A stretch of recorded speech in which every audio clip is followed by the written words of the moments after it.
Picture a crowded subway car at rush hour. Bodies pressed together, the air thick with the heat of hundreds of people breathing the same recycled air, everyone scrolling through their phones with that peculiar intensity that says, "Don't look at me, don't talk to me, I'm not really here." You could be touching shoulders with 50 strangers and still feel like you're utterly alone, sealed in an invisible bubble that no one can penetrate. This is the paradox that defines our age. We've never been more connected, and we've never felt more isolated. I remember talking to a friend who worked at a tech company in San Francisco, one of those places with the open floor plans and the ping-pong tables and the free lunches designed to make work feel like community. She told me she spent all day surrounded by colleagues, attended back-to-back meetings, went to happy hours and team-building events, and still went home feeling crushingly lonely. "I talk to people all day," she said, "but I don't feel like anyone sees me." That distinction, between being surrounded by people and being truly seen, is where loneliness lives. The truth is that loneliness isn't about quantity. It's not measured in how many people are in the room or how many contacts are in your phone or how many followers you have on social media. Loneliness is about quality, about depth, about the gap between the connection you crave and the connection you actually experience.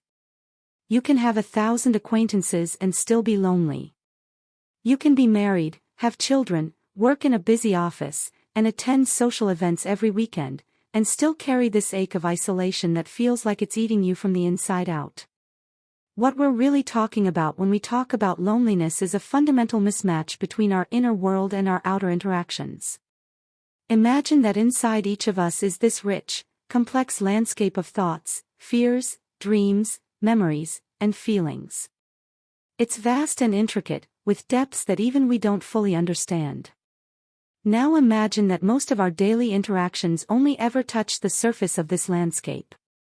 We talk about the weather, about work projects, about what we watched on television. We trade pleasantries and small talk and socially acceptable opinions.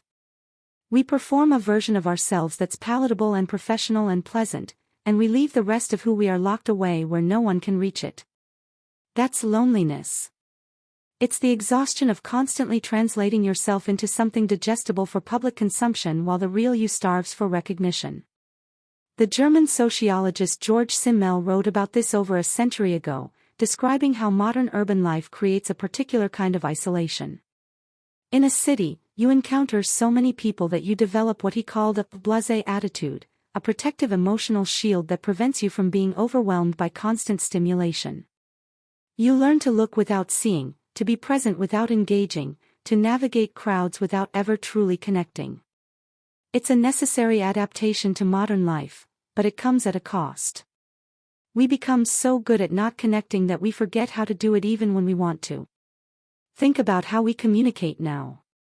We send text messages instead of calling because it's less intrusive, more controllable.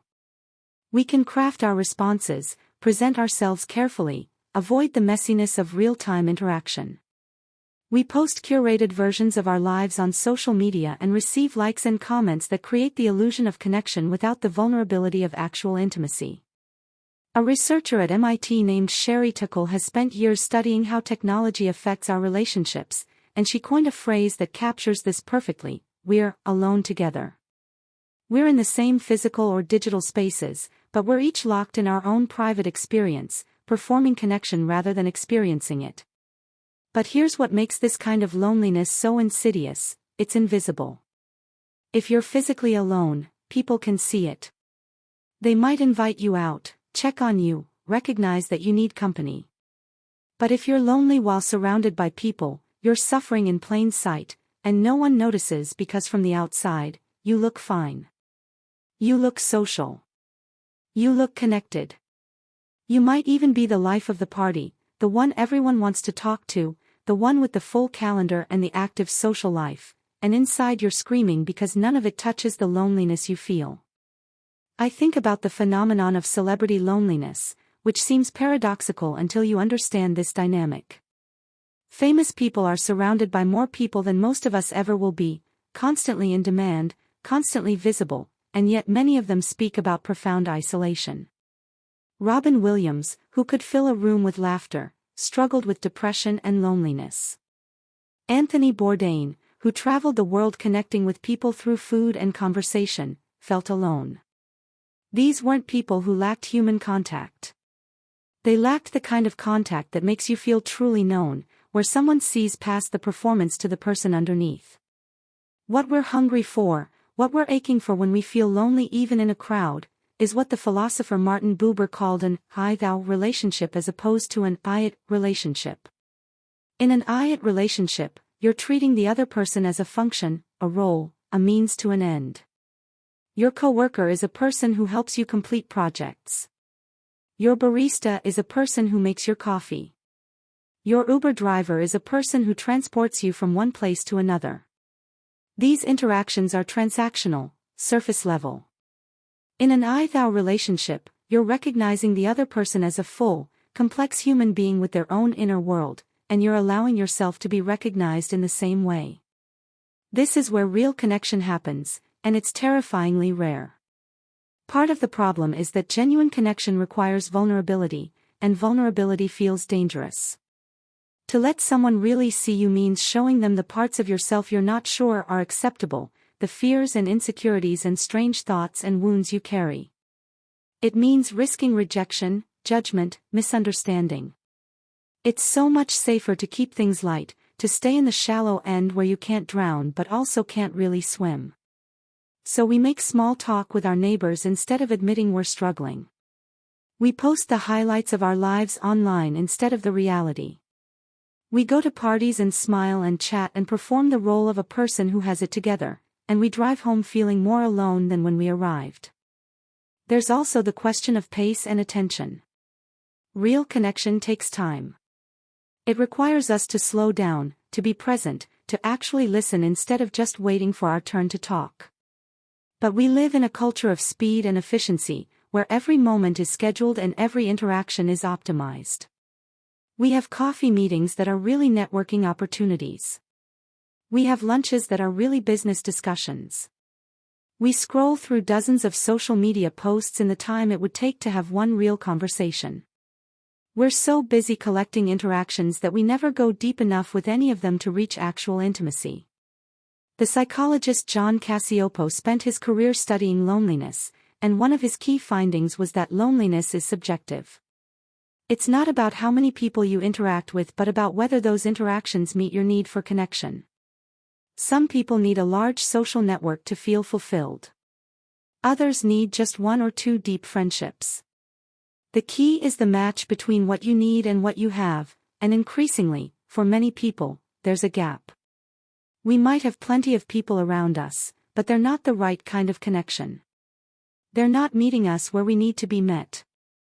I've noticed this in how we talk about our days.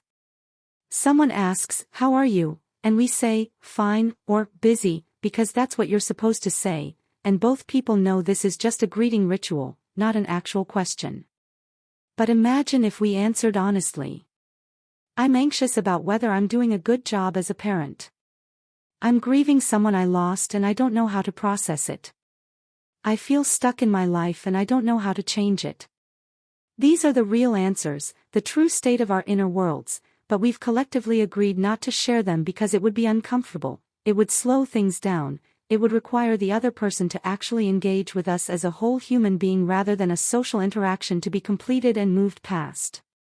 The writer Olivia Laing, in her book about loneliness, describes it as a populated place, a city in itself. When you're lonely in a crowd, you become hyper-aware of all the connection happening around you that you're not part of. You see couples holding hands, friends laughing together, groups of people who seem to belong to each other in a way you don't belong to anyone. You're surrounded by evidence that connection is possible, that other people have found it, which somehow makes your own isolation feel more acute. It's like being hungry at a feast where you're not allowed to eat.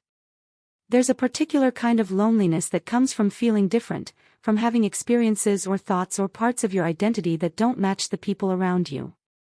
Maybe you're the only person in your office who shares your political views, or your religious background, or your cultural heritage.